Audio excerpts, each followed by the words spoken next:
Welcome to Fireside Chats with Mr. Olson, where we will be talking about Thomas Jefferson. That's right, our heroic founding father, that when you make fun of him, people get really mad. Anyways, we're going to throw a bonus on the end of this and talk about the War of 1812, so stick around, because it's going to be some good history. Let's contextualize things with the first 5 presidents, just to make sure we're all caught up to speed. So we start things off with George Washington, and he served for 8 years, starting in 1789, followed by John Adams, who served for only 4. Then comes Thomas Jefferson, who served for 8, James Madison, who served for 8, and followed by James Monroe, who served for 8. Now you look at this list, and you're going to see something abnormal. John Adams only served for 4. He's the only one of the first 5 presidents who serves for 1 term. The next person that's going to serve for 1 term, well, that would be John Quincy Adams, his son. Yeah, anyways, that's sad. He's also the only one not from Virginia, which indicates, well, to be a president in the early days, probably should be from Virginia. Anyways, we took a look at the presidential election map that brought these guys into office. You'll see that in 1792, it was a unanimous vote for George Washington. And then in 1796, because of the emergence of political parties, that text-elastic clause, you get factions within the United States, for the mercantile North going for John Adams, Federalist, and the agrarian South going for Thomas Jefferson, the Democrat and Republican.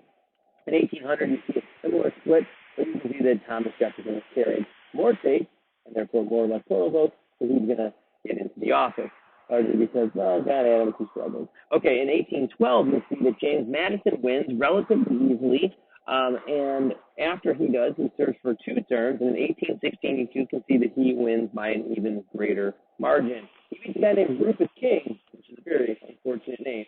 Anyways, this sort of cemented the Virginian dynasty, and you can see that by 1812, well, Americans were pretty set on having another dude from Virginia. Okay, so let's get Thomas Jefferson out of the way. Let's establish some basics about his presidency. He was elected in 1800 with the explicit intention of moving away from Federalist policies of John Adams and a little bit of George Washington. He wanted to simplify the government. However, it wasn't so simple, it never really is. Anyways, his presidency is marked by territorial expansion, one we've probably heard of, and it begins that period of Southern dominance that we sort of mentioned before. Now, to really understand Thomas Jefferson, it is essential that you recognize that he was undoubtedly complicated. It is not historically responsible to paint Thomas Jefferson as simply a slave owner racist who should be condemned in all circles. Rather, he was a very, very paradoxical man. For example, Gordon Wood wrote in Empire of Liberty, an epic book on this time period. He mingled in the loftiest visions with astute backroom politics, and he spared himself nothing, and was a compulsive shopper, yet he extolled the simple yeoman farmer who was free from the doors of the marketplace. He hated the obsessive money-making, the proliferating banks, and the liberal capitalistic world that emerged in the northern states in the early 19th century, but no one in America did more to bring that world about. Although he kept the most tidy and meticulous accounts of his daily transactions, he never added up his profits and losses. He thought public debts were the curse of a healthy state, yet his private debts kept mounting as he borrowed and borrowed. Again, to meet his rising expenditures, he was a sophisticated man of the world who loved no better place than his remote mountaintop home in Virginia. This slave-holding aristocrat ended up becoming the most important apostle for liberty and democracy in America. Anyways, Thomas Jefferson, is he a democratic demigod, or, as he was portrayed in the Times, is he one of those? Let's find out. So, Jefferson, upon taking office, is committed to several things. All of them are almost explicitly anti-Alexander Hamilton. He wants a small federal government, opposite of Hamilton, who wanted a strong central government with limited influence over the people. He wants small tax revenue, small army navy, power to the states, no or limited foreign trade. He did not like international markets. He wanted small-scale local markets that could be sort of celebrated and taken advantage of by small yeoman armors.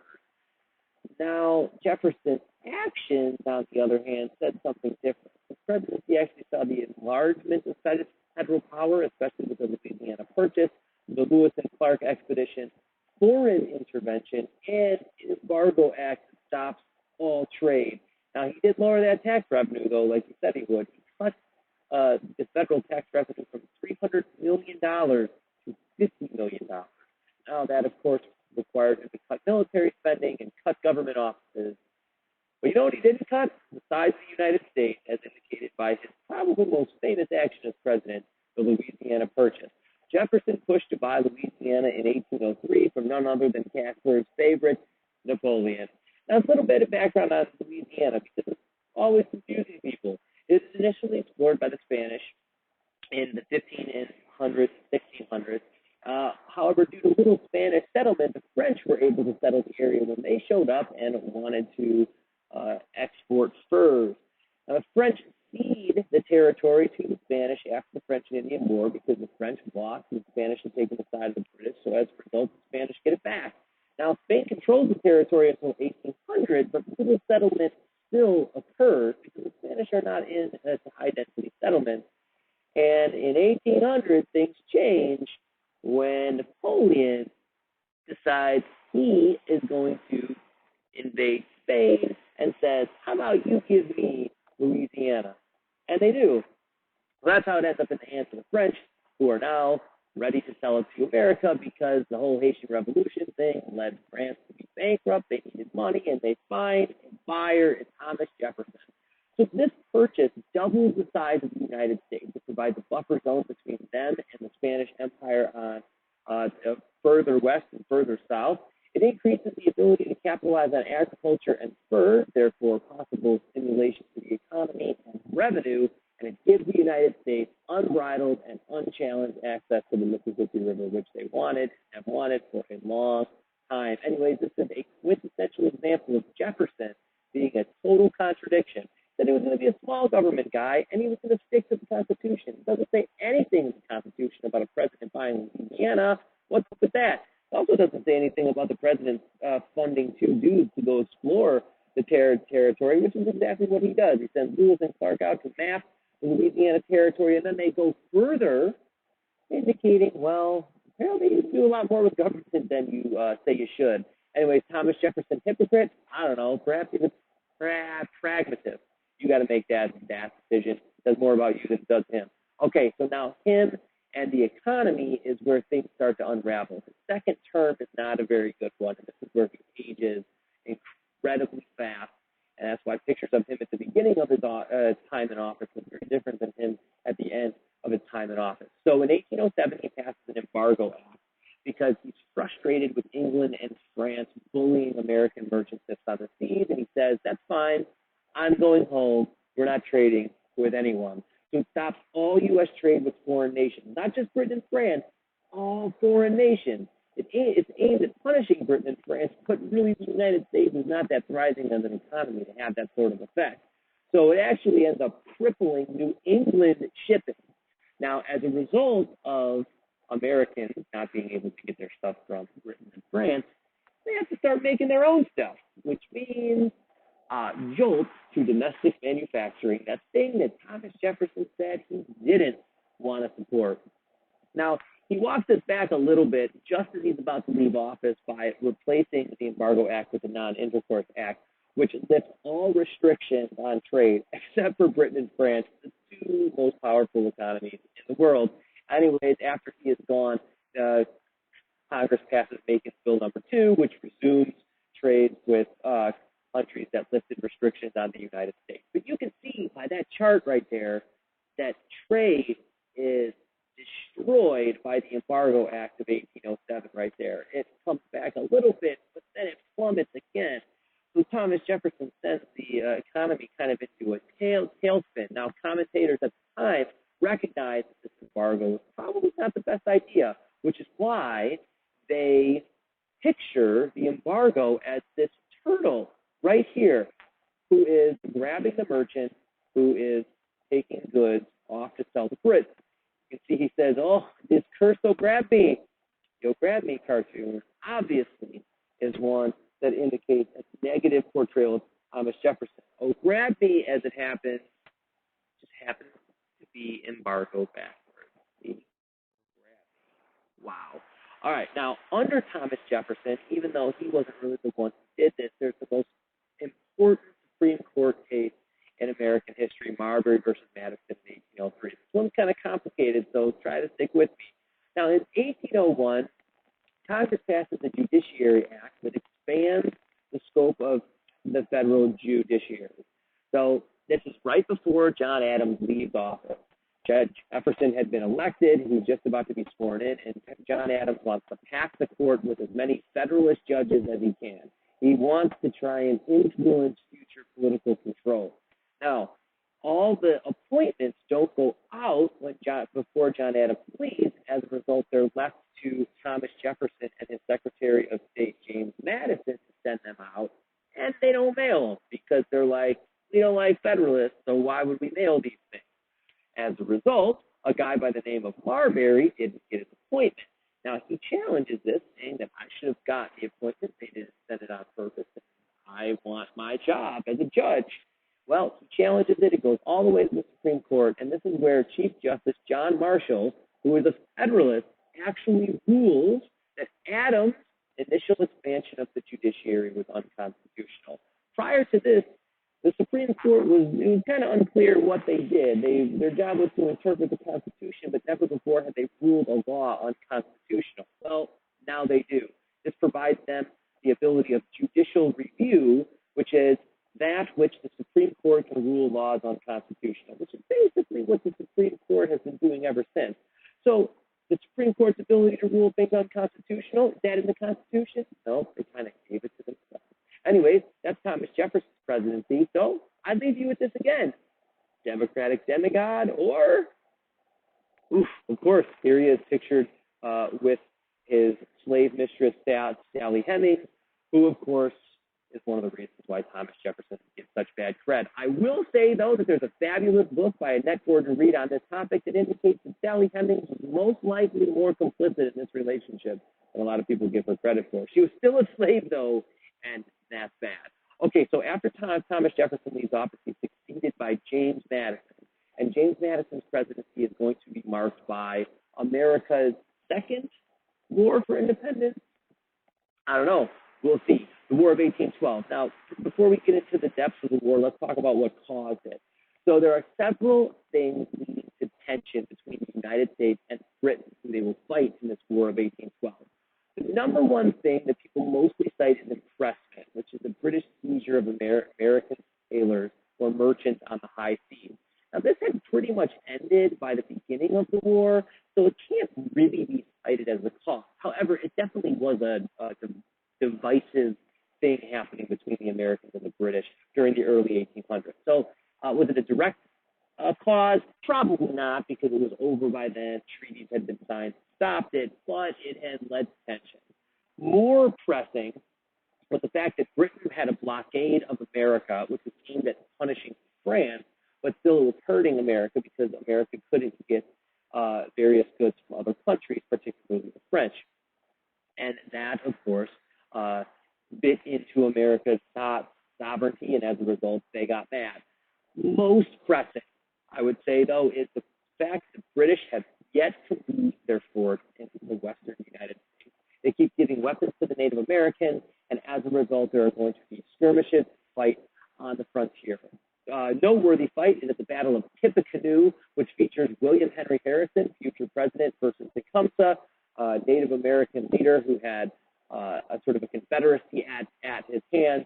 You can visit the Battle of Tippecanoe, but I just am going to warn you, it's the most boring place in America I have ever been. But anyways, this British instigation of Native Americans in the frontier was quite the big deal. And there is one of the most epic political cartoons in American history that indicates just how frustrated Americans were with it. You can see that the Native Americans are portrayed rather stereotypically here, scalping American troops and selling those scalps to the British, who in return are giving the Native Americans weapons, ideally to go attack the Americans more. So you can obviously see that the Americans definitely have a grudge against the British. Now that brings us to the War of 1812. Before war is declared, though, there are different factions that emerge within American government and in American society that take positions of whether or not to fight the war. So on one side you have the war hawks who are pro-war, and on the other side you have the doves who are anti-war. Now eventually James Madison is going to push this war, or is going to push for this, And Congress will eventually pass a declaration of war narrowly. This is first one in American history, and there are only a few more after this, 5 altogether. Anyways, Madison was such a committed war hawk that it becomes nicknamed Mr. Madison War. Now, obstacles to this war are that it's not very popular, especially in the northern part of the country. The cabinet, so the president's advisors, are not really that 100% in agreement of whether or not to support it. America has a very small army and a very small navy, and not really a lot of money, because remember, Thomas Jefferson slashed tax revenue. Anyways, 2 of our famous war hawks that will help push this thing into existence are going to be Henry Clay from Kentucky, my nemesis, and John C. Calhoun from South Carolina, my other nemesis. Both of these guys will come up time and time again, and I don't know how you could forget that face. Ugh, scary.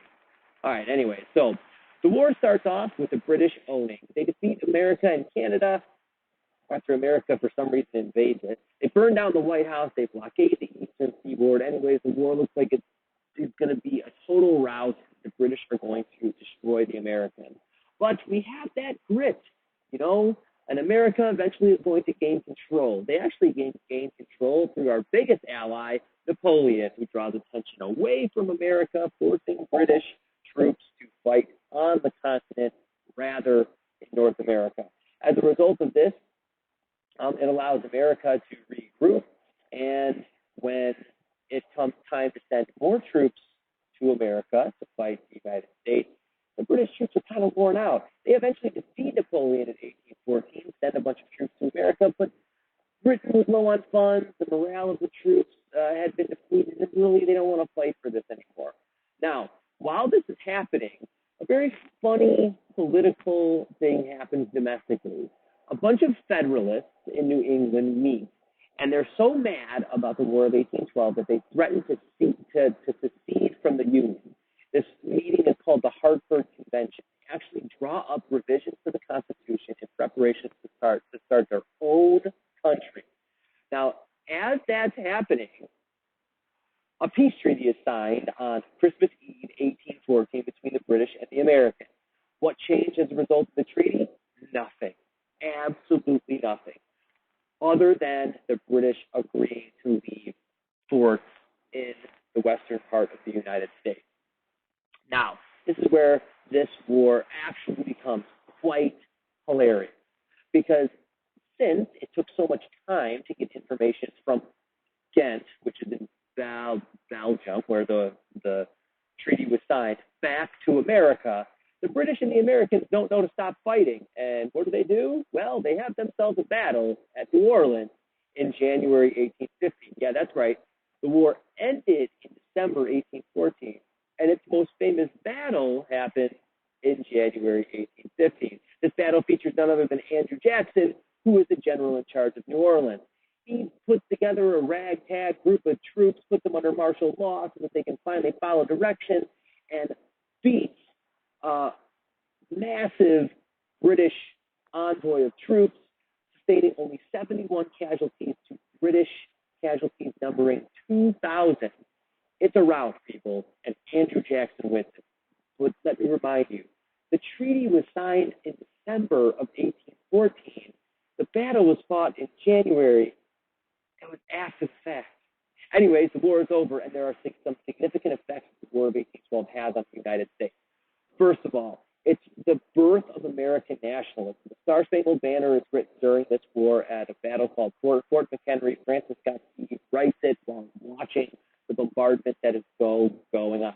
America gets rid of Native Americans in the Northwest Territory and also in parts of the South. For example, Andrew Jackson leads a group of troops into Alabama, ridding themselves of Creek Indians that lived there, and as a result of that one, we have Alabama.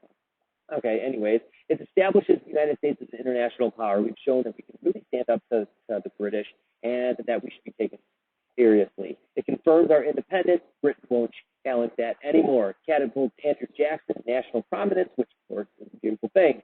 It initiates a surge in domestic manufacturing because we can't get manufactured goods from Britain and was a blockade. You can't get from France. And we got to build our own factories, which puts us on the precipice of something big economically. It contributes to the dissolution of the Federalist Party because of that Hartford Convention and what a failure it was.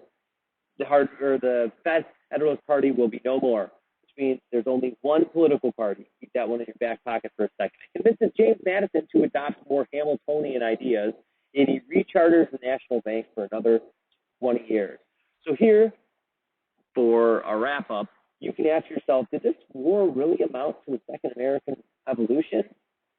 Anyways, no right answer there. Says more about you than it does the war itself. Remember that. But, like I said, since there's only one political party, the election of 1820 features James Monroe against John Quincy Adams, who's sort of a symbolic figure, and you can see, quite no landslide.